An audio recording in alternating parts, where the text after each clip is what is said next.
Y'all know what time it is. It's week 7, and this week's game of the week is going to take us over to the OVC.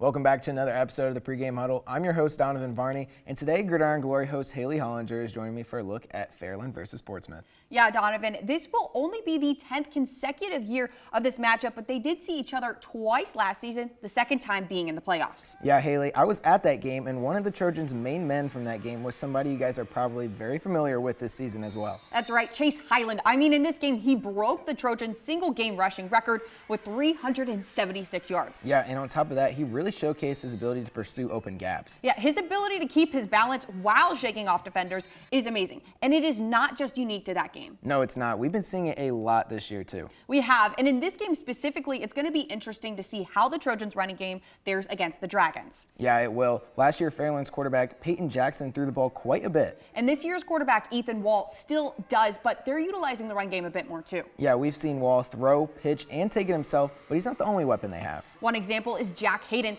Last week, they ran Hayden at Wildcat, and he showed how well he can run. Yeah, what's interesting is we've seen a lot of diversity so far from Fairland in terms of what they can do. We really have, and while they've always loved to air the ball out, I think there's also a chance that they run it some more against the Trojans as well. Yeah, I would agree, and as we talked about earlier, Portsmouth is pretty dead set on running the ball. So seeing how these two will line up against each other will be pretty interesting. Yeah, and with Fairland being undefeated and Portsmouth on a 3-game winning streak, both squads are going to try to keep that train rolling, but only one can come out on top, and we're just going to have to wait to see later tonight. Yeah, that's right. So for more episodes of the Pregame Huddle, make sure you check out our Facebook, YouTube, and X accounts. And of course, don't forget to tune in to episode 7 of Gridiron Glory tonight at 11:30 p.m. on WUB and the WUB YouTube channel. Yep, you guys won't want to miss it. Until then, remember, there's nothing better than Friday nights and Gridiron Glory.